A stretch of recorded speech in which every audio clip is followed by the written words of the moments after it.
Good morning.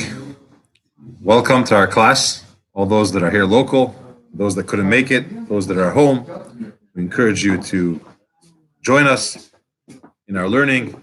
Take a moment and share this on social media. We're on YouTube, we're on Facebook, whatever your preferred method of learning is in this current time. We're glad you're here. I want to begin with a question. That is, what's the best method for discipline?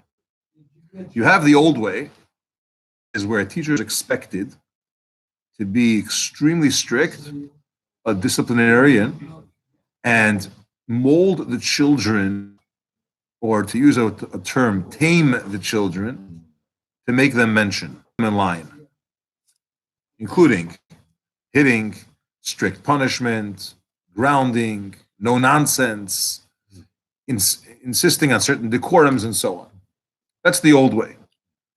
The more modern way of education is focus on their positive, praise them a lot, give them a lot of compliments, try to get them to feel good about themselves, to see the areas that they're really great at, and so on. So there are two different ways. Now, thank you. There's another question, and that is, what does Torah say about this? Of course, Torah has information for us on any topic. What does Torah say? And does Torah advocate eighth place trophies, and there's no such thing as losing, and so on and so forth? Or is there some kind of blend somewhere in the middle? And in order to answer that question, I want to go and explore a mitzvah that we have in this week's parsha. And that is the mitzvah of machzis ha-shekel. The day after Yom Kippur, Hashem came down from Moshe Rabbeinu, came down from the mountain, and he gave the Jewish people the mitzvah of building a mishkan. And they were ecstatic because this was an indication that Hashem has forgiven us from the sin of the golden calf, and he's asking us to build for him a home, to build a mishkan, to build a tabernacle, to build a temple. Very special, exciting time for the Jewish people. After that mitzvah, when they were talking about the collection and everyone's going to contribute and so on and so forth, Moshe Rabbeinu told them another mitzvah, that every Yid should give a half a shekel to Hashem. And it says they'll do this and they'll be avoided from the plague. There won't be a plague. There'll be no plague among them when they're counted. And then he says, Kleifer, it's going to be a atonement for them. So in addition to the mitzvah of building a mishkan, we have a particular command to give a half a shekel. This half a shekel should be a half, and it's a beka lagulgelas. It's the value of another coin called a beka, which that makes up the equivalent of a half a shekel. And the obvious question is, why don't you just say beka? There's a word for it. Just use that word. It's like saying a quarter of a dollar, or say a quarter. There's a coin that represents a half a shekel. Why does Torah have to speak in this roundabout way and insist using this terminology of half? That's question number one. Question number two, what's this atonement all about? You give a half a shekel, you get atoned. What do we need atonement for? How does the half a shekel of atonement, what are we atoning for? To answer this and understand better the concept of half a shekel, let's take a look at a Mishnah in Pirkei Avos, Ethics of Our Fathers. It's chapter 5, Mishnah 7.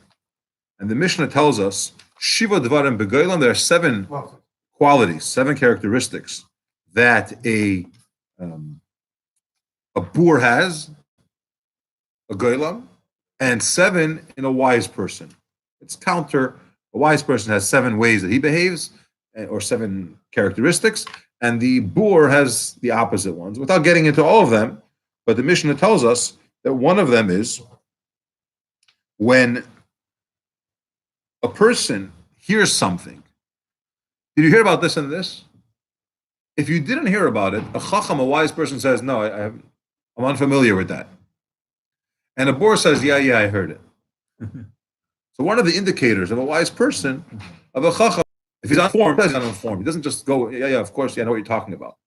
A boor, a goylam, even if he did hear about it, he makes as if he heard about it, he makes as if he's familiar with that concept. The question is, why is it called a boor? Why is it called a goylam? Call him a liar. An honest person, if he didn't hear, he says he didn't hear. If he's uninformed, he says he's uninformed. And a boor, if he lies, then he's lying about what he heard or what he didn't hear. Well, why this terminology? There was a chassid by the name of Mendel Futafas, and he explained. It's a beautiful explanation. He says that, let's say you hear something, and you got about 95% of the information. 5%, either you don't understand it or you missed it. What do you focus on? A wise person says, I didn't understand the last 5%. Could you explain it? Could you repeat it? I'm missing that information. A boor, a goylam, says, I got it, I understand. He focuses on the 95% that he understands. Which means, do you look to improve what you're lacking? Or are you just focusing on the area that's already good and there's no reason to change anything, no reason to improve? I use this as a segue to explain the following verse. It says regarding the korban olah, which was an offering that was brought in completion on the altar. It says, "V'hifshit es ha'olah," the priest has to skin the olah offering. "V'nitach esol insacha," cut it up to its pieces. Cutting it up. What does it mean to cut it up?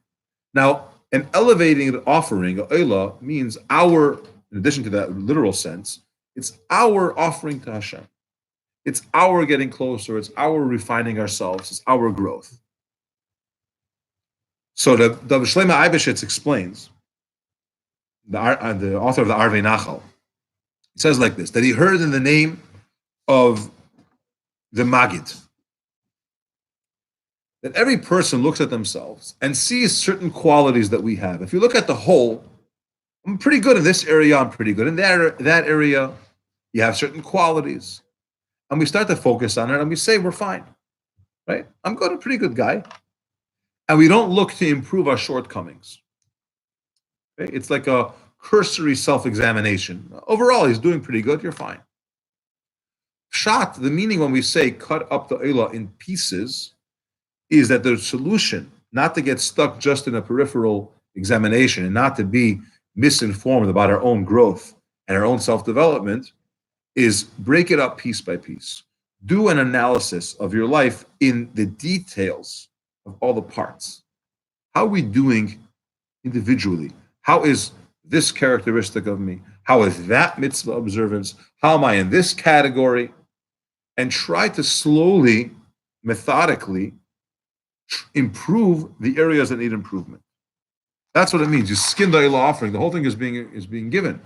But there is pieces that have to be looked at individually. That's how it's done. Now, take the same concept and let's analyze when we are collective as a unit of the Jewish people as a whole, or we're individuals on our own. Okay? When we're collective as a whole, we're together with Moshe Rabbeinu, together with Moses, and he uplifts us. He helps us. He brings us to a place that individually we cannot achieve. Okay? For example, the Pasuk says in Devarim, Ve'ata, now what is Hashem asking from you? Moshe is telling the Jewish people, all Hashem wants from you is to fear him. And the Gemara says, all he wants is to fear him. It's a pretty big deal. You don't see Hashem. It's very hard to have that fear the whole time. Day decisions and your choices. That's something which it's not easy to do. And the Gemara Megillah, Chaf Hey Amud Aleph, says, is it really small? And the Gemara says, yes. Regarding Moshe, it's small. Moshe was on such a spiritual level that it was not a big deal. So he's saying, what does Hashem want? All he wants is to fear him. But he's talking to us, not about himself. And the answer is, Legabe Moshe, if you're next to Moshe, then it's easy. Because Moshe Rabbeinu is holiness. So when you're as a one unit, the community together, the Jewish nation as a whole, you have that element that our minuses are overlooked. When we were in Egypt, many Jewish people, for the most part, stopped observing the traditions that we had from our ancestors. Torah wasn't formally given yet, but we had certain things that we did, certain ways that we behaved. And that was all basically stopped. But we come out of Mitzrayim, and we're with Moshe, and Hashem is looking and focusing on the nation as a whole, and we're doing great. It's like that person, he's looking at his life in a very general way, pretty good. You're not dissecting or breaking up every single element of your life, every characteristic, and trying to see what is it that I could improve. So Hashem wants us to gather in groups because that brings out the whole, the collective. Then we have Moshe Rabbeinu with us, and then we're really doing good. The problem is we're not going to take care of our own individual problems. We're not going to work on our own shortcomings in the areas that have to grow. That's an issue. So what happens today? What do we do? Should we try to be individual or should we try to be collective? And this is the idea of a machzis shekel. Hashem says, I want, for a moment, step away from Moshe and be individuals. Every single yid on their own should bring a half a coin. Not as a group, recognize that every single one of you has a mission on your own individually as well, not just as part of a group. And therefore you must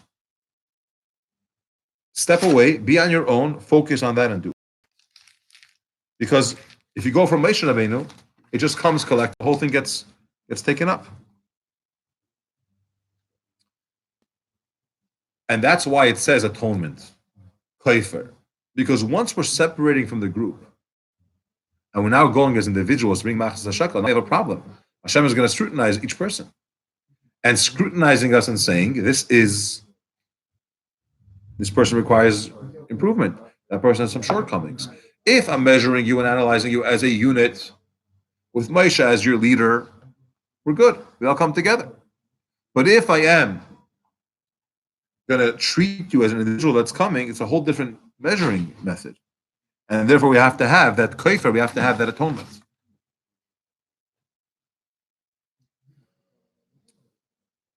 Now, why a half a coin? If there's a beka, and you could say that it's a beka, why do you have to say that it's a half a coin? Why do you say machzis shekel? Because even when you're going to be an individual, you have to remember that you're part of the unit. And that's the key. There is indeed only a half a coin being brought now. It's true. But that half is half of something else. We are part of a unit. So, the Bienes and Eibshitz explained that you have to see it as achdus and as unity as well. Even when you're focusing on yourself, even when you're stepping away and bringing your own coin, it's the other half of something. And there is a way that we're still measured collectively, even when we're separate. And that's why we need to have that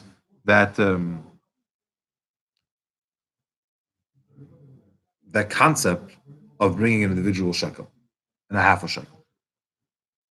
So we have self-responsibility, individuality. We're also part of a collective, part of a unit, which the Mishnah, in Pirkei Avos, chapter 1, Mishnah 14, tells us, If I'm not for me, who am I? If I'm only for myself, what am I? It's the duality. On the one hand, you got to take care of yourself or else, right? But if you're just for yourself, then you're nothing. We have the collective and we have the individual. We have the part of ourselves that we have to focus, grow, and look at each unique element. And we have the part that has to be collective. All of these things together. That's what the Mishnah says. Al tifresh min hatzibur. Don't separate yourself from the community. The whole community is doing something specific. You don't stop that. You're part of a collective. It doesn't mean that you're not looking on your individuality and on your uniqueness. This is a very common mistake people make.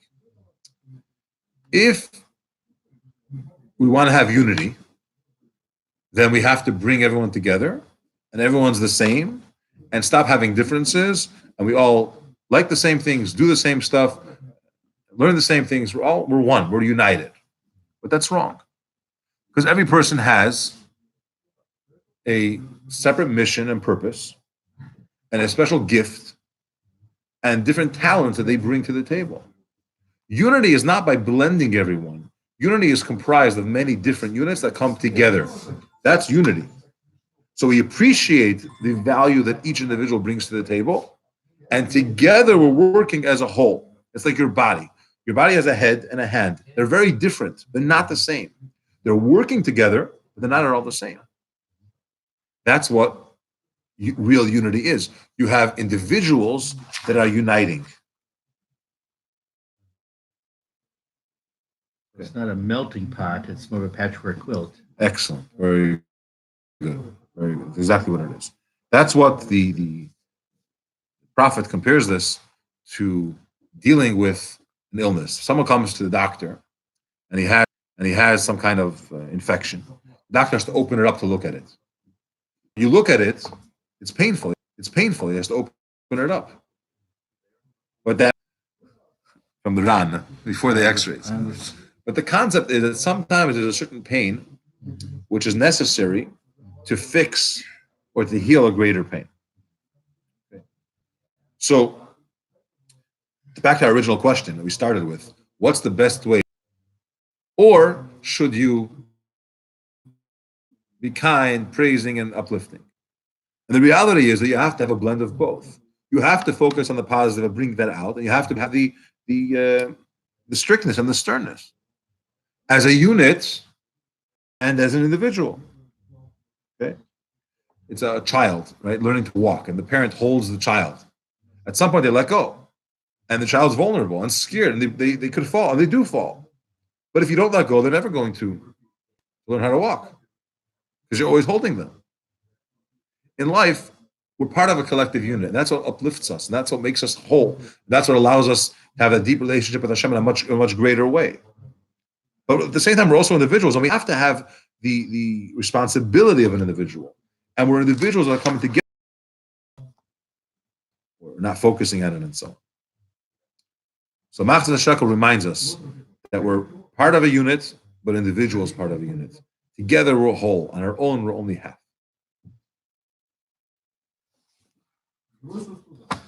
So basically,